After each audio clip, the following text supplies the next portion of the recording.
Welcome back to another YouTube Tuesday, where I talk about a YouTube channel that you should definitely be following. Today I'm going to be featuring a YouTube channel that I've been following for about 7 or 8 years now, and that is Jason with STS Telecom. Jason has been uploading substantial videos for at least 8 years now. He has heavily impacted the repair industry, especially within the soldering realm, because he puts out content. He's very open about the entire process, leaves nothing out, does repairs from start to finish, and just seems like the kind of guy that you can trust. Today we're going to be watching together one of his more recent uploads. That being said, let's get into the video. Hey everybody, welcome back. So today I'm working on an iPhone 11 that was sent here because it just suddenly stopped powering on. This is a logic board that I have determined that has a main short in a little bit of a unique area, and I want to show you how it is that I get to this area without disrupting the rest of the logic board sandwich. So when power is connected right here to the battery terminal, this board just immediately starts drawing tons and tons of current. And on this model, we don't really have a separate battery line and a separate main line. Here we've got the power that comes into the battery, and then right on the other side of R3303, we have VDD main. So R3303, this is going to be for current measuring between the battery line and the main power line.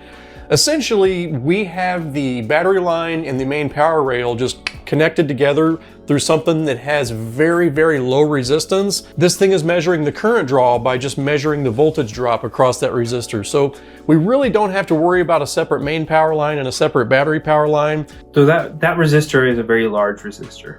And what he means by having low resistance is kind of like, think of it like a 4-lane freeway versus a 2-lane freeway. When you have a higher resistance resistor, it basically means that you have minimal space, basically a squeeze on that resistor so that energy can go through it, but just not as easy.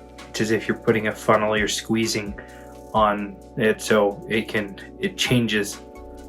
change things from one side to the other. The voltage drop across that resistor. So we really don't have to worry about a separate main power line and a separate battery power line.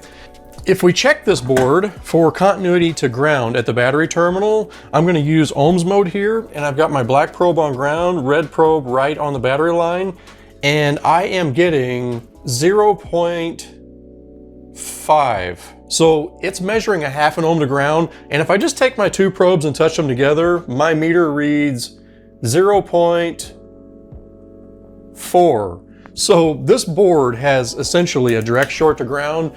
Now, looking at this board with thermal imaging, we can see that it has a short up under the top shield here.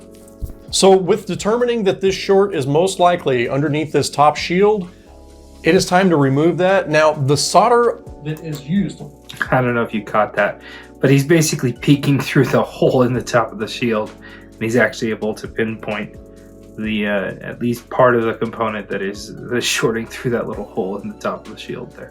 That is used to hold that top shield on, it melts way, way higher than the solder that is used to solder this whole entire logic board sandwich together. So here's how I'm going to deal with that. Now, I would very much like to be using larger Kapton tape for this, but I'm actually out of larger Kapton tape, and this is all I got left at the moment. So I'm just going to take and wrap this board tight. Now he's doing this mainly for compression. He's looking to make sure the top board and the bottom board don't split, separate, shift, or anything like that. By using Kapton tape, it's basically acting like a clamp holding it together. A little excessive, but do what you gotta do. Yeah, so there we go. I've got the whole entire board wrapped tight with Kapton tape, and that's to hold this together as tight as it can stay, as tight as I can get it. So looking at the board view of this area, with thermal imaging, I have pretty well confirmed that our short is right here in this U5000 area. In fact, more specifically, I think it's going to wind up being C5000 or possibly C5004. In order to figure this out, the first step is to pull the shield off of this board and look at it. I'm going to cut right alongside of NAND. Now I'm not cutting out to the shield perfectly because we're going to need to be able to get to it with an iron. Same thing over here. I'm gonna go just below all of these connectors. Now you want to be careful if you're doing this. He's obviously done this similar thing multiple times, so he's not actually scraping the board or cutting the board with that blade. And there are a couple ways you could go about this. It looks like he's going to be removing the shield. Totally acceptable. It is a little risky because of the amount of heat that you need to use. There are a couple things you can do. You can add a lower melting solder to the current solder that's holding it down. That'll help lower the temperature the shield needs to get to in order to release from the board. But anytime you're working around components like the NAND, which have underfill, if you heat it up too much, the solder under it's going to melt. You're going to get squeezed out. You're going to get all sorts of issue if you overheat a motherboard. And there are components typically in the sandwich boards that have underfill as well, and you can float those and cause squeeze out and all sorts of issues. So you really got to understand temperature control here. Make sure you understand what your station does. You need to understand what the airflow output is. You need to understand the temperature ranges that it has, because each station is going to vary slightly. You can calibrate them, but you know what somebody says, you can trust his numbers, and you can kind of do that with yours. You kind of want to gauge whether or not it's actually coming apart as fast as it is or not, because you might be overheating it or underheating it depending on your station. Now, if you aren't aware of what he means by sandwich board issue, basically anytime you have to open a sandwich board, you end up running the risk of having issues if you don't reball it. Now, I've demonstrated in previous videos how to split a sandwich board so that you don't have to reball it in order to put it back together. Now, it's easier to sandwich them. Let me put it this way. There are pros and cons to reballing versus not reballing. When you wick the pads on both the top and the bottom board, you wick away the spacers that are naturally placed there so that the motherboard can go under compression while the solder is melting from the factory. And that compression will allow for all of the solder joints to make good contact. However, if you reball it, you don't have those spacers, and so you can't put any sort of compression. And under temperature, these boards tend to warp slightly. Because of that warpage, you might have a section that doesn't solder down, which can cause the device to not boot at all, can cause it to boot loop, it can cause issues to fail, and you really can't put much pressure on it. Now, I've also shown how to add spacers, and that's just tedious and time consuming.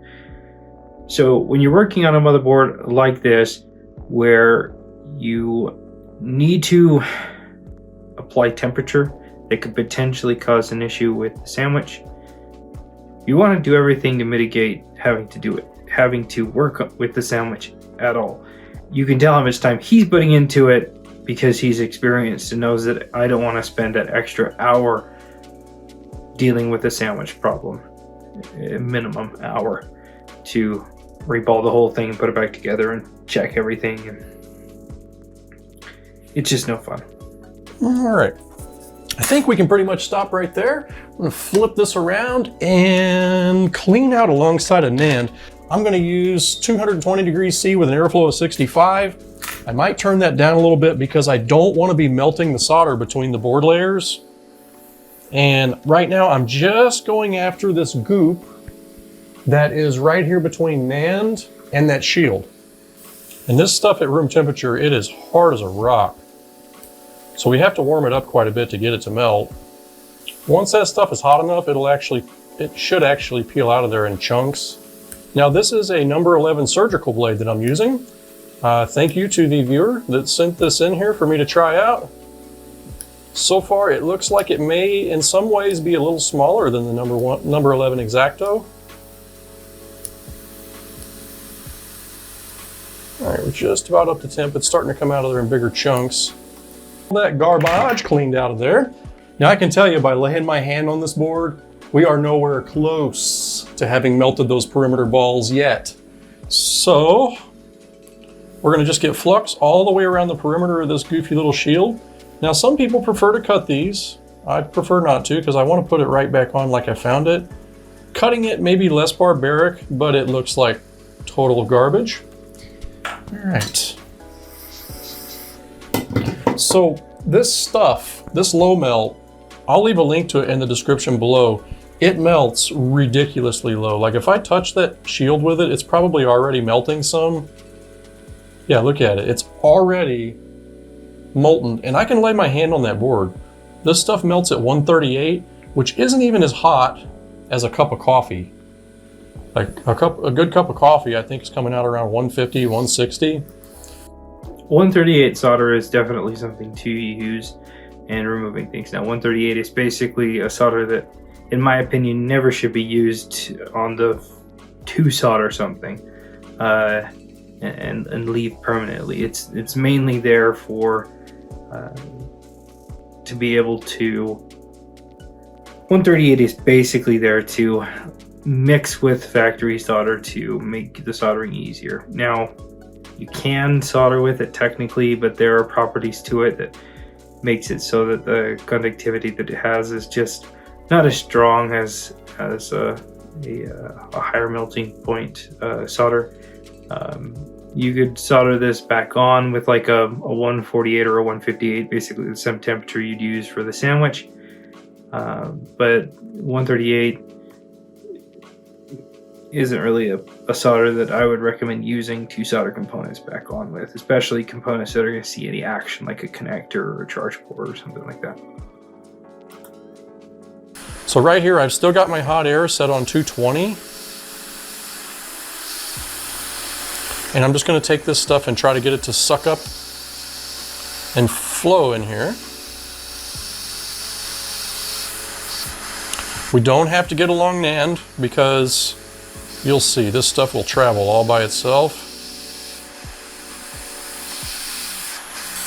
And just try to get it everywhere I can get to with the iron comfortably.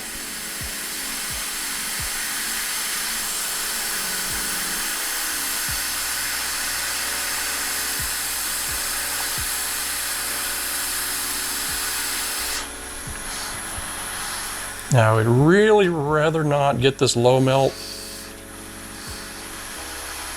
all over components, so I'm probably just going to try to get it down, let's see, yeah, I don't want to get it across that row of components up there, so I am going to try to just get it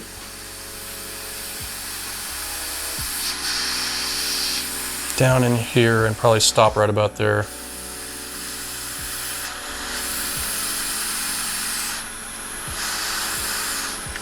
All right, another big old glob here at the corner. Yeah, this stuff melts so low, it will surprise you. It comes apart very, very easy. All right, I'm gonna go ahead and turn my hot air up.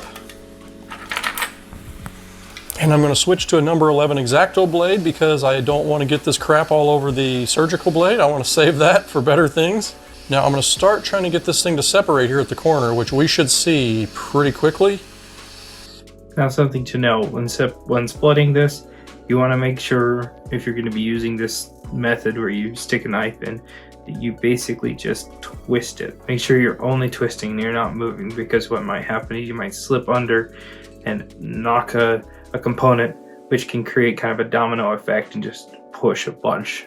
And so you don't want to slide that around, you want to just twist, and that leverage will just pop the shield straight up.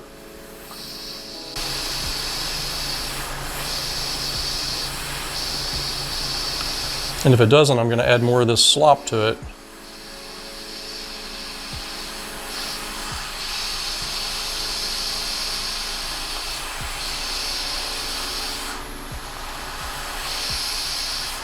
There it goes. Waiting for it to cool. And then I'm going to try to get my blade under it, right there. All right. Now, you should be able to watch as this stuff spreads around the board as I peel it apart.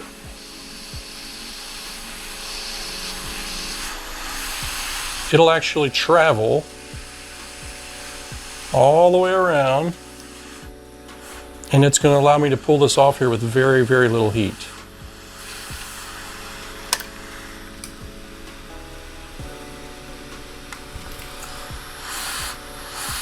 And here in just a moment, we should be able to see where the short is. There we go. That's got our beloved shield removed. Now, while this board is still hot, or hot-ish, it's not really all that hot, I'm gonna go ahead and start trying to wick some of this up because this is not something that we want to leave on the board at all. And yeah, you can plainly see how even though I didn't get the iron between NAND and that shield, that stuff is just globbed all down in there. And it'll smear on your fingers. It's so cool. All right, so I'll just take some wick and start sucking some of this up. I can already see our cracked component. Now you can tell he's speaking from experience here. At some point or another, you probably decided to leave it on. What the heck, let's leave it on. And because it's so viscous at that type of a temperature, it's just going to, it could potentially just ooze out, and he most likely shorted out a line that he was then able to track down by realizing, oh, I have this 138 that jumped onto this capacitor or something that's shorting it to ground. So he's well aware now that it's just not something to leave on the board.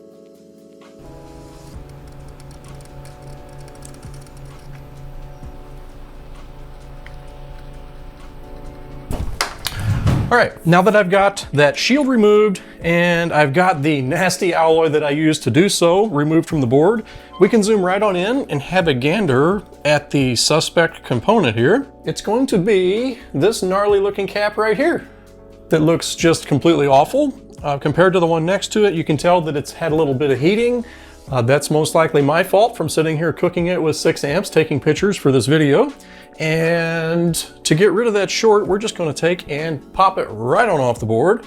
I'm going to insert my blade right next to it. It's going to be difficult not to damage the one beside it, so I'm going to get way down in here.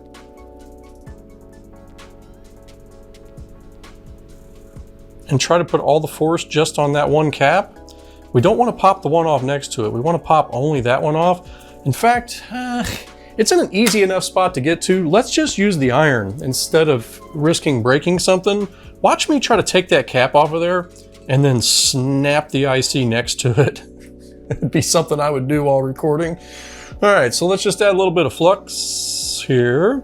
And to remove that, I'm going to use some 6337 leaded solder and my iron.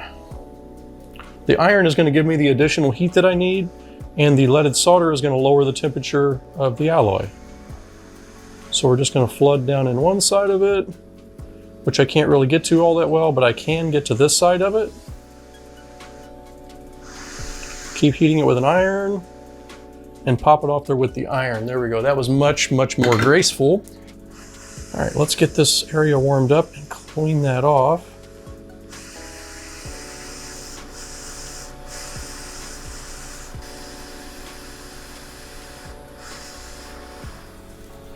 That'll work. And I'm just going to replace that with a smidgen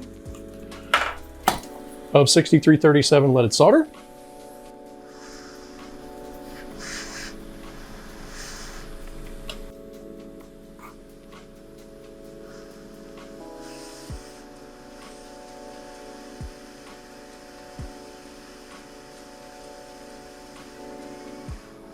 Okay, that's about a smidgen.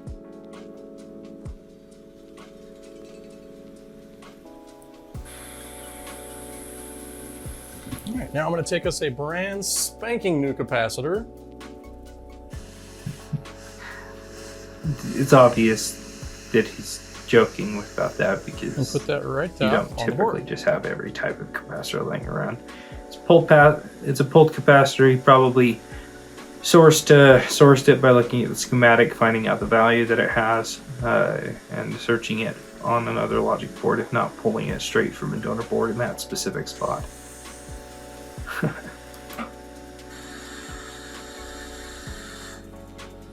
It's just marvelous. So to put the shield back on, I'm going to be using the same alloy that we used for putting this board back together. It is not quite as low melting as what I used to remove the shield, but it is pretty low melting still. And this... Now, he's not mentioning it. He's probably using either a 148 or a 158.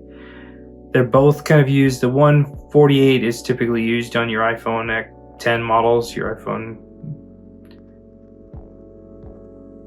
The 148 is typically used on your iPhone X, XR, XS Max, and anything really above 11, 12, really above a 12 is going to be a 158,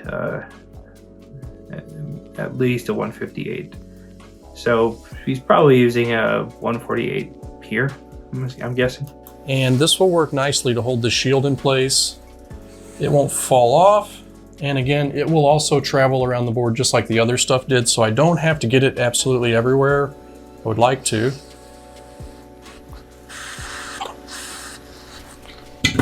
All right, pick up some of the excess here I put all over this cap.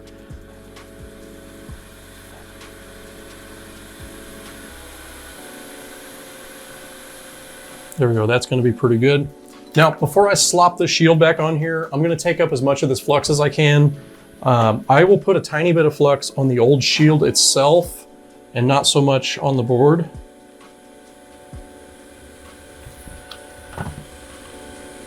All right, now it's time to get that shield back on there. This has a bunch of that gunk stuck on it, and here's what I'm gonna do to deal with that. Just take some nice wick. Clean it off. It's a race against the clock. Can I wick it off before my finger burns? Ow, no, I can't. There we go, shield as is prepared. And I will apply the flux directly to the shield around the outer perimeter. Now, if you're new to soldering, flux is basically a cleaning agent. It protects the solder from oxidation. And one of the side effects of doing that is it allows the solder to flow really well wherever it can, as oxidation layers can basically create mini dams that kind of like a shell stick it back on the board. outside of the solder, preventing Pretty it sure from that's really going to go wanting back on the board like that. Or flow freely. Just like that.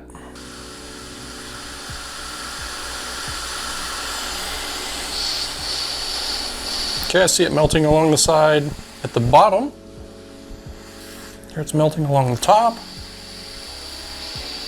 All the way around the bottom. And I think I'm going to stop right there. I'm not really that concerned if this shield solders all the way around. I just want it to be soldered back on. And also I want it to be soldered in such a way that it's not laying up against any components. And for that reason, I'm going to move it a little bit. Very little bit, just right there. All right, hold it down and let it cool. Oh yeah, she's stuck. And because I like to be extra special, I'm going to run one little bead down here at the bottom.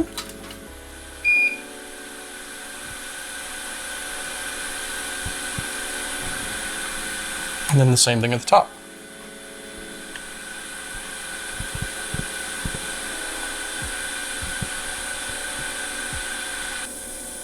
So that has that all put back together. Now, of course, I can't do much about the flux that's under that shield, but I am gonna give this board a good cleaning outside once I make sure it works.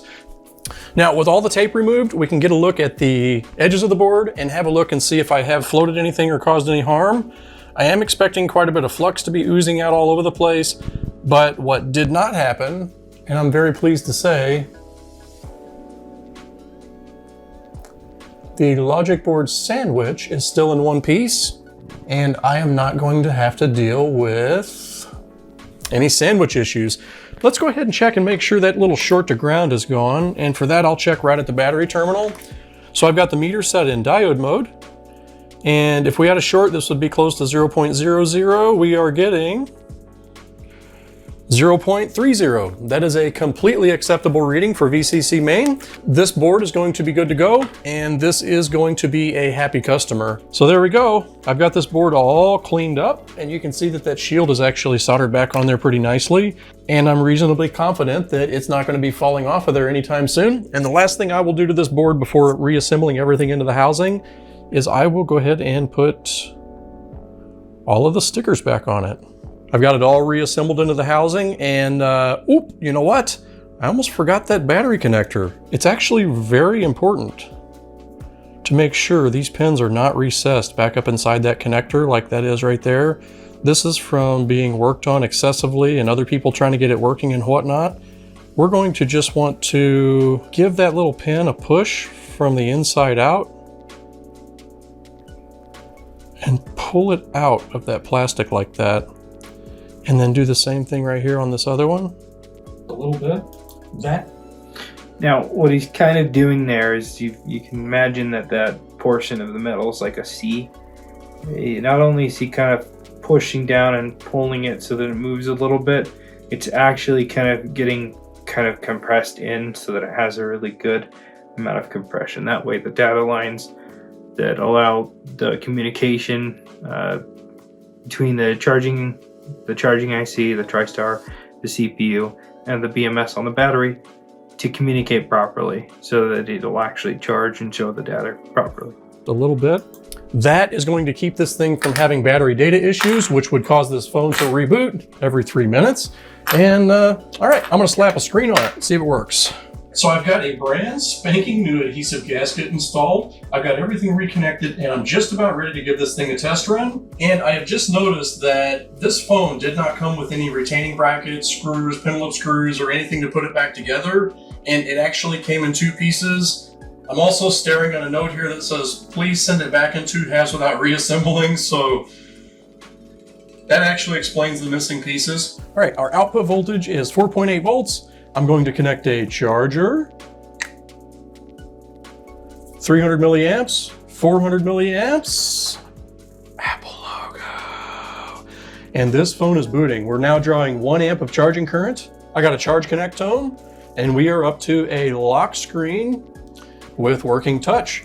So this is going to be a happy customer. I'm actually going to be sending this phone back in 2 pieces so that he can finalize the reassembly. I'm not exactly sure why the other components were not included. Maybe this is somebody that just wants to see what I've done inside the phone before closing it up.